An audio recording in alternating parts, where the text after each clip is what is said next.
Hello everyone, hope you all will be fine. Today in this video we are going to start our chapter 2, that is units and measurements. Right? तो सबसे पहले हम ये discuss करते हैं कि ये चैप्टर हमारे लिए पढ़ना क्यों इंपॉर्टेंट है. Why do we need to study this chapter? बेटा कौन सा सब्जेक्ट पढ़ रहे हैं? We are studying physics, right? और अब हम जान चुके हैं कि फिजिक्स क्या है. स्टडी किस चीज की?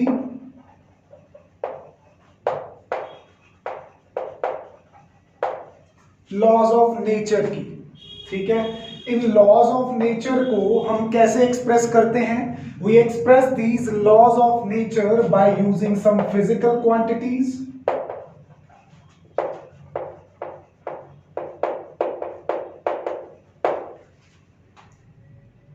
और इन फिजिकल क्वांटिटीज को आपको क्या करना होता है? मेजर. अगर फिजिक्स पढ़नी है तो लॉज ऑफ नेचर जानने होंगे. लॉज ऑफ नेचर जानने हैं तो उनके अंदर जो फिजिकल क्वांटिटीज हैं उनको सही ढंग से मेजर करना होगा. अगर ये मेजरमेंट सही जाएगी तभी लॉ एस्टैब्लिश हो पाएंगे और तभी मुझे क्या समझ में आएगी? फिजिक्स आएगी समझ में. That is the importance. Why do we need to measure the things accurately? Example के तौर पे मोशन के लॉज पढ़ते हैं हम. ठीक है. इनमें अगर मैं न्यूटन सेकंड लॉ की बात करूं, उसकी डिराइव्ड फॉर्म क्या कहती है? External force applied on a body, net external force applied on a body is equal to the product of mass and acceleration of the body. ये न्यूटन सेकंड लॉ है. Newton second law, law of nature. इसके अंदर क्या है? Physical quantities. कौन सी? F, यानी कि फोर्स, मास और एक्सेलरेशन. अगर ये तीनों क्वांटिटीज को मैं सही ढंग से मेजर नहीं करूंगा तो क्या F is equal to M में जस्टिफाई कर पाऊंगा? आपने फोर्स निकाली, मास निकाला, एक्सेलरेशन निकाला. अगर मास और एक्सेलरेशन की प्रोडक्ट आपकी फोर्स के बराबर नहीं आ रही है, will you be able to establish this law? Not at all.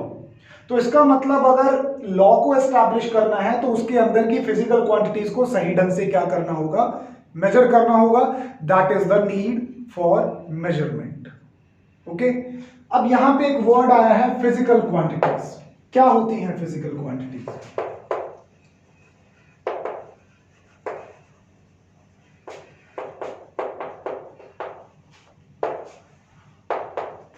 बेटा ऐसी क्वांटिटीज जिनको आप डायरेक्टली या इनडायरेक्टली मेजर कर सको. Quantities that can be measured directly or indirectly, उनको हम क्या बोलते हैं? फिजिकल क्वांटिटीज बोलते हैं. एग्जाम्पल के तौर पे लेंथ.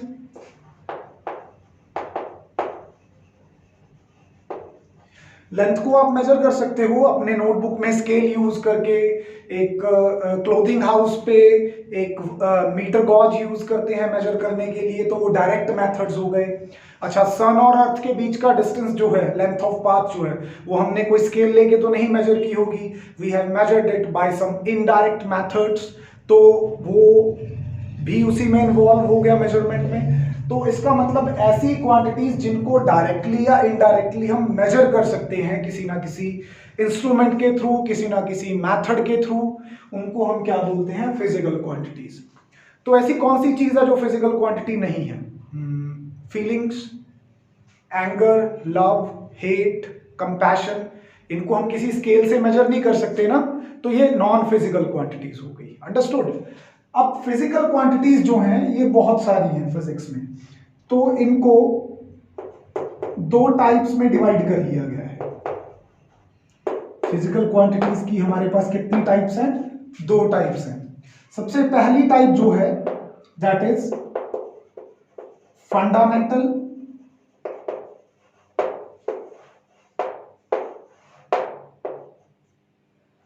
फंडामेंटल का मतलब होता है बेसिक, यानी कि जो क्या हो, इंडिपेंडेंट हो, आगे किसी चीज पे डिपेंड ना करे, ठीक है, which are basic with us. For example you learn English, right? The 26 alphabets are what? They are fundamentals of English. They are basics of English. Punctuation, grammar, तो ये सब चीजें क्या हैं? Basics हैं, ठीक है. उसी तरह फिजिक्स के अंदर जो क्वांटिटीज हैं उनमें से कुछ क्वांटिटीज फंडामेंटल हैं. कितनी हैं? 7 फंडामेंटल क्वांटिटीज हैं हमारे पास. कितनी? 7. कौन कौन सी? मास फंडामेंटल है, length, then time, temperature, electric current,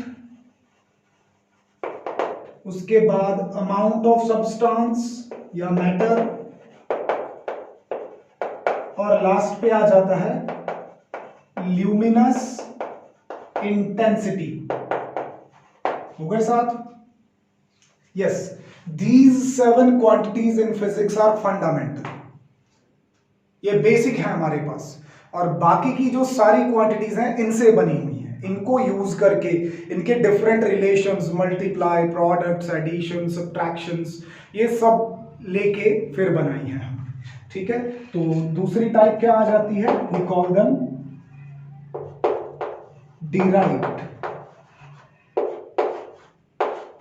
derived quantities कौन सी हैं? जो डिपेंडेंट होती हैं, मतलब जो बनाई जाती हैं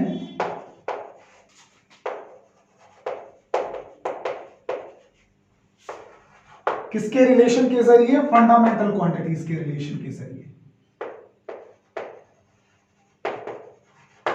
जैसे एक एग्जांपल देके समझाता हूं आपको. We talk about speed in 9th standard or lower than that classes. What is speed? In simple terms, it is distance covered per unit time. तो speed मतलब किस चीज पे डिपेंड करती है? डिस्टेंस और टाइम के डिवीजन पे. तो ये रिलेशन हो गया डिवीजन. डिस्टेंस और time, what is distance? Length of path, इनकी लेंथ और टाइम इन्वॉल्व कर रहा है. तो स्पीड जो कि एक डिराइव्ड क्वांटिटी है, किन 2 फंडामेंटल से बनी हुई है? एक तो लेंथ से बनी हुई है, एक टाइम से बनी हुई है. इसका मतलब this quantity is formed from fundamental quantities. तो इसको कौन सी क्वांटिटी बोल देते हैं हम? डिराइव्ड क्वांटिटी बोल देते हैं. क्लियर? ठीक है. अगले टॉपिक की तरफ बढ़ते हैं. कितनी डिराइव्ड क्वांटिटी है फिजिक्स में? इन 7 को छोड़ के बाकी जितनी भी चीजों के आपने आज तक नाम सुने हैं 9th स्टैंडर्ड से, whether it is velocity, speed, acceleration, force, momentum, intensity of sound, whatever, power, तो ये सारी चीजें, एनर्जी, ये सारी चीजें क्या हैं? डिराइव्ड है. अभी और बहुत सारी आनी है, इसी चैप्टर में सीखेंगे हम. बहुत सारी क्वांटिटीज हैं हमारे पास. Let's move ahead.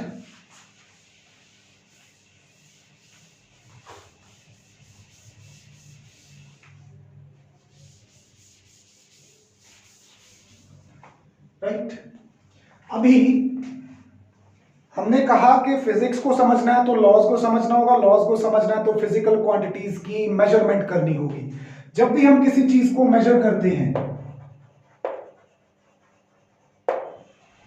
when we make a measurement, तो उसके अंदर हम क्या करते हैं? इस मेजरमेंट में हम बेसिकली जो क्वांटिटी हमें दी होती है उसको कंपेयर करते हैं. किसके साथ? एक स्टैंडर्ड अमाउंट के साथ ऑफ द सेम काइंड.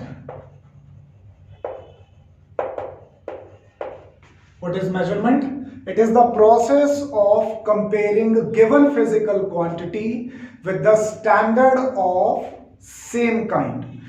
उसी क्वांटिटी के स्टैंडर्ड के साथ कंपेयर करना है. और इन स्टैंडर्ड्स को, ये जो स्टैंडर्ड्स हैं, जो यहाँ पे इंपॉर्टेंट वर्ड आया है, इन स्टैंडर्ड्स को हम क्या बोलते हैं? यूनिट्स बोलते हैं. क्या बोलते हैं? यूनिट्स. एक सिंपल एग्जांपल लेते हैं. अगर मैं यहां पे कहूं कि जो बैग है, it contains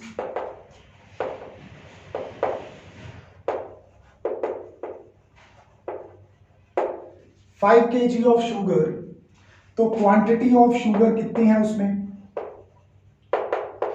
5 kg. What can you say about it? It is 5 times of 1 kg.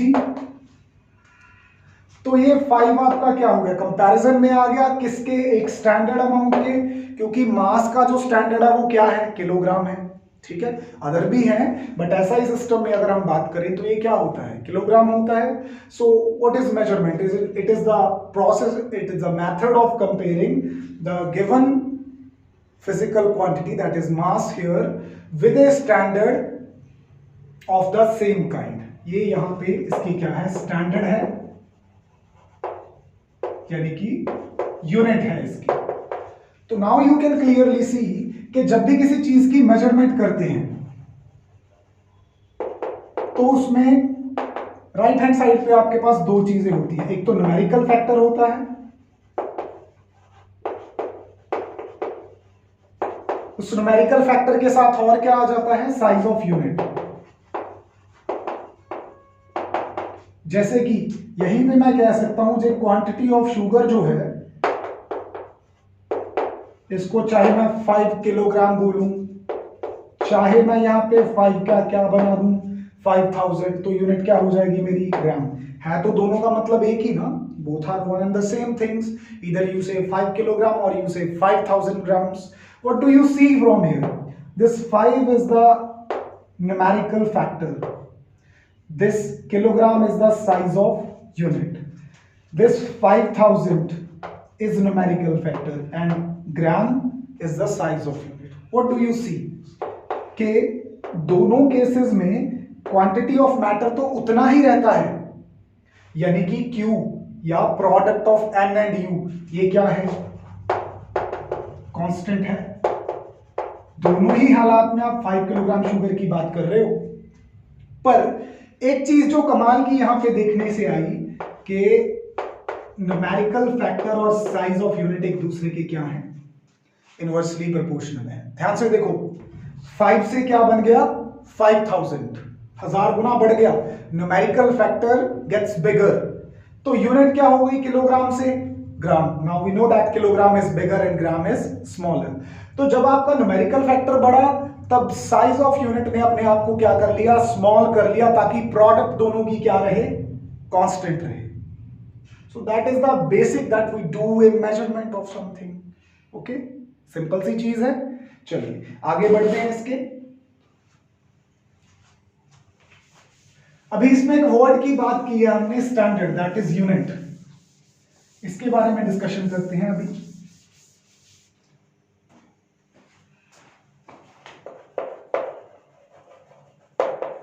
क्या होती है physical unit?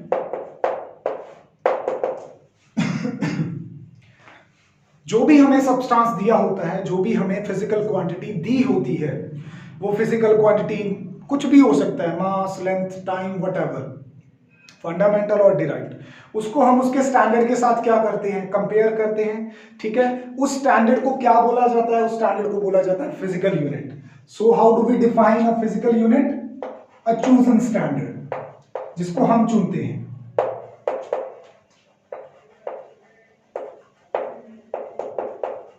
with which a given physical quantity is compared, जिसके साथ एक दी हुई फिजिकल क्वांटिटी को क्या करते हैं, कंपेयर करते हैं. Understood?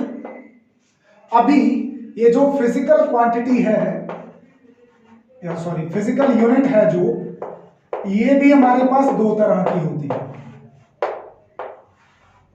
We have also made categories out of that. कौन कौन सी हैं? एक तो होती हैं फंडामेंटल यूनिट्स,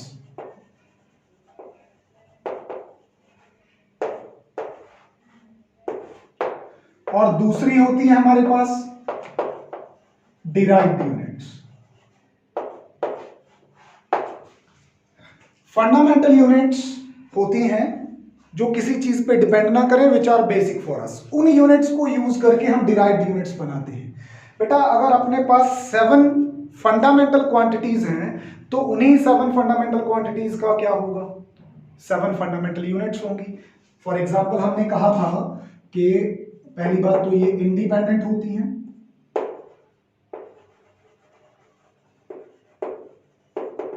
इनको आगे आप सॉल्व नहीं कर सकते,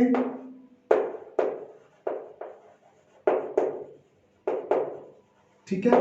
अब यहां पे जितनी भी फंडामेंटल हमने क्वांटिटीज पढ़ी हैं उनकी फंडामेंटल यूनिट्स देख लेते हैं। मास की यूनिट, जैसे मैं यहां पे एग्जांपल ले रहा हूं कौन से सिस्टम की, एसआई सिस्टम की ले रहा हूं, ठीक है। मास की क्या होती है, किलोग्राम, तो ये क्या हो गई फंडामेंटल यूनिट हो गई किसमें, एसआई सिस्टम में, ठीक है। उसके बाद लेंथ की क्या आ जाती है, मीटर, टाइम की क्या आ जाती है यहां पे second, and we have further those units, इनको सीखते हैं आगे जब एसआई सिस्टम डिटेल में करेंगे, ठीक है। डिराइव्ड यूनिट्स क्या होती हैं, विच आर डिपेंडेंट, जो बनती हैं किसके साथ, रिलेशंस ऑफ फंडामेंटल यूनिट्स के साथ। एग्जाम्पल वही लूंगा मैं यहां पे स्पीड की, ताकि आप उसको रिलेट कर पाओ। स्पीड हमने कहा था क्या होती है, डिस्टेंस अपॉन टाइम। अब बेटा डिस्टेंस की यूनिट क्या होती है, लेंथ ऑफ पाथ की, दैट इज मीटर, और टाइम की क्या होती है, second. That is why you से 40 मीटर पर सेकेंड और 40 kilometre per hour if you use the bigger your daily life unit, ठीक है। तो इसका मतलब स्पीड की जो यूनिट है वो दरअसल डिराइव्ड यूनिट है, किससे बनी हुई है, दो फंडामेंटल यूनिट्स के साथ। डिस्टेंस की fundamental unit that is metre, time की fundamental unit that is second. तो स्पीड की जो यूनिट है वो डिराइव्ड है मीटर पर सेकेंड। इस तरह से हमने फिजिकल यूनिट्स को यहां पे क्या किया है, दो कैटेगरीज में डिवाइड किया है, राइट। इसके बाद हम क्या करते हैं, एक जो आप कोई भी फिजिकल यूनिट बनाना चाहते हो उससे आपकी इच्छा क्या क्या है, मतलब what are the features that you think it should be there in a physical unit. आपके डिजायरेबल कैरेक्टर्स कौन से हैं, आपके जो डिजायरेबल कैरेक्टर्स हैं किसी भी फिजिकल यूनिट के साथ, the properties which you want in a physical unit are what. Number one, ये जो फिजिकल यूनिट्स का सिस्टम है, ये जो भी आप फिजिकल यूनिट बना रहे हो वो इंटरनेशनली एक्सेप्टेबल होना चाहिए।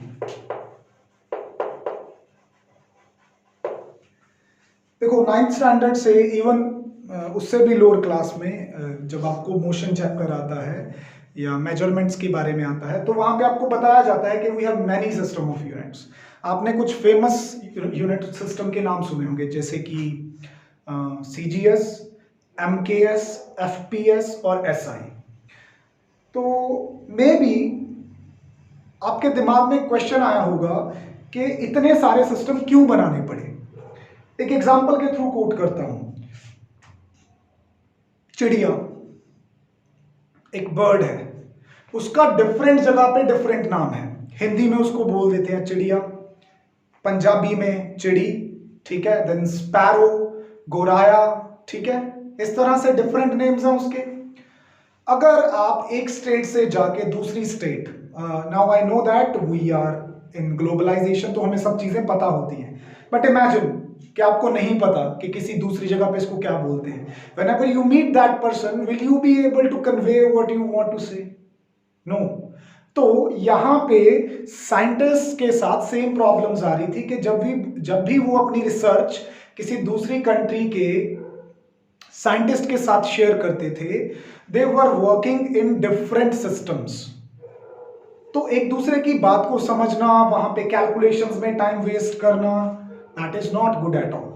तो एट द एंड जाके हमने सोचा कि हमें ऐसी यूनिट सिस्टम डेवलप करने चाहिए जहां पे सब उसको यूज कर रहे हो, इंटरनेशनली इस्तेमाल हो रहा हो, और जब हम अपनी रिसर्च शेयर करें, जब किसी कॉन्फ्रेंस में मिलें, तो हमारी बात दूसरों को समझ में आए, ठीक है। That was the need of the time. तो सबसे पहली बात जो एक फिजिकल यूनिट में होनी चाहिए वो इंटरनेशनली एक्सेप्टेबल हो, ठीक है, ताकि सब उसको अच्छे से समझ पाए, वो वेल डिफाइंड हो,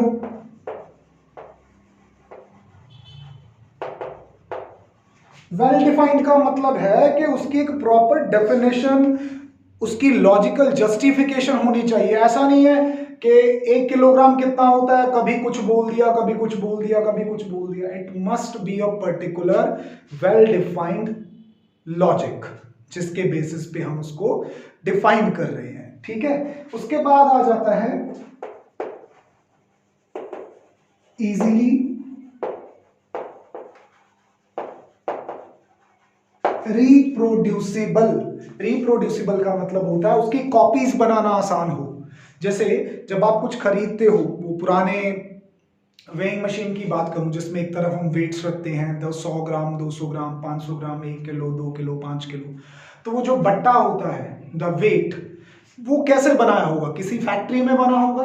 उस फैक्ट्री को कैसे पता चला होगा कि कितना आयरन या कितना वो मैटर 1 किलोग्राम बनाएगा? उसको भी कहीं से स्टैंडर्ड मिला होगा। ठीक है, तो उस स्टैंडर्ड की वो क्या करता जाता है? कॉपीज बनाता जाता है। 1-1 किलो के उसने 100 बट्टे बना के एक शहर में बेच दिए, 100 दुकानदारों के पास है। तो उनकी कॉपीज बनाना क्या हो? आसान हो, इजीली रिप्रोड्यूसिबल हो। उसके बाद नेक्स्ट,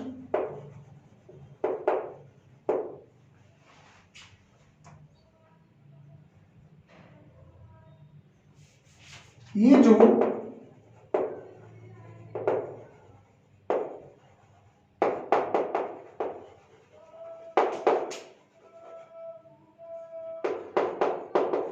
फिजिकल यूनिट है, इसका जो भी आपने स्टैंडर्ड बनाया है ये इम्पेरिशेबल हो। इम्पेरिशेबल मतलब जो टाइम के साथ खराब नहीं होता, और इंडिस्ट्रक्टिबल मतलब जो टूटे ना, उसमें कोई डिफॉर्मिटीज ना आए, वो क्या रहे? सस्टेन्ड रहे।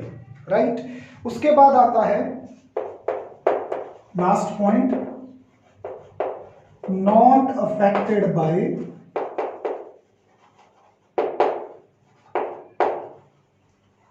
Physical changes.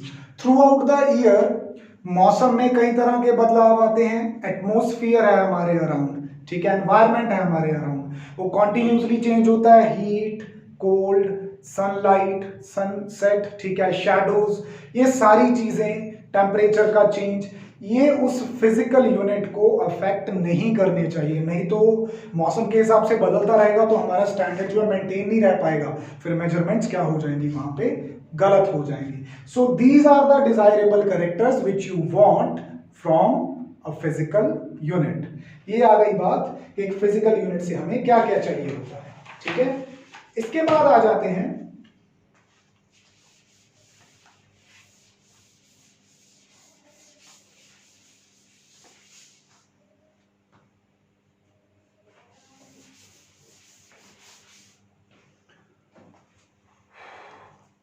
System of units के ऊपर। Next topic, system of units में क्या होता है कि आपके पास एक पूरा बैग होता है, एक थैला होता है। You have a complete set of what? Of units for the various physical quantities. बहुत सारी फिजिकल क्वांटिटीज हैं फिजिक्स में, सबके लिए हमें यूनिट्स चाहिए। तो एक पर्टिकुलर सिस्टम ऑफ यूनिट्स में आपके पास हर एक फिजिकल क्वांटिटी के लिए एक यूनिट होनी चाहिए। ठीक है, तो सिस्टम ऑफ यूनिट क्या होते हैं? सेट ऑफ यूनिट्स जिसमें सभी फिजिकल क्वांटिटीज के लिए आपके पास यूनिट्स होती हैं। बहुत सारे फेमस सिस्टम ऑफ यूनिट्स है हमारे पास, जैसे मैंने आपको ऑलरेडी बताया, सीजीएस सिस्टम है हमारे पास, एफपीएस सिस्टम है, then we have MKS system, और लास्ट पे हमने बनाया था जिसके बाद हमें और आगे जाने की जरूरत नहीं पड़ी, that was standard international system, international system of units, SI system in short बोलते हो आप इसको। तो थोड़ा इनका डिटेल ले लेते हैं। सीजीएस सिस्टम जो है, पहले तो इसका फुल फॉर्म समझ लो, सेंटीमीटर, ग्राम और सेकेंड। ठीक है, क्या था इसके अंदर? इस सिस्टम में हम लेंथ की यूनिट सेंटीमीटर लेते थे, मास की यूनिट ग्राम्स में लेते थे, और टाइम की यूनिट सेकंड में लेते थे। उसके बाद एक और सिस्टम था विच वाज एफपीएस। एफपीएस का यहां पे मतलब क्या है? एफ का मतलब फुट है, पी का मतलब पाउंड है, जिसके हिसाब से आजकल आप केक बाय करते हो, या आपके जो WWE के रेसलर्स होते हैं उनका जो मास वेट बताया जाता है वो पाउंड्स में बताया जाता है, ठीक है। Then we have second. तो इस सिस्टम के अंदर लेंथ की यूनिट जो है वो फुट थी, मतलब फीट्स में मेजर करते थे हम इसको। मास की जो यूनिट है वो पाउंड थी, और टाइम की जो यूनिट है वो सेकंड थी। Next is MKS system. MKS system के अंदर लेंथ की जो यूनिट है वो मीटर थी, मास की जो है वो किलोग्राम, और टाइम की जो है वो सेकंड। और अब प्रॉब्लम क्या आ रही थी इन सिस्टम्स में, या तो सारी क्वांटिटीज कवर नहीं हो रही थी, या फिर वहां पे कुछ प्रॉब्लम थी। जैसे एमकेएस सिस्टम की अगर आप बात करो तो एनर्जी की इसमें डिफरेंट फॉर्म्स के लिए डिफरेंट यूनिट्स हैं। हीट की बात करो तो ये कैलोरीज में मेजर कर लेता है, ठीक है। हीट एनर्जी को किस में मेजर करता है? कैलोरीज में। अगर आप किसी और फॉर्म ऑफ एनर्जी की बात करो उसको जूल्स में मेजर करता है। तो दैट में बी कंफ्यूजिव फॉर अस। इन चीजों को, इन सारी कमियों को निकालने के लिए एट द एंड हमने किस सिस्टम को डेवलप किया? दैट वाज एसआई सिस्टम, ठीक है। एसआई सिस्टम के अंदर हमारे पास बहुत सारी एडवांटेजेस थी, एट द एंड डिस्कस करेंगे। पहले मैं यहां पे आपके साथ डिस्कस करने वाला हूं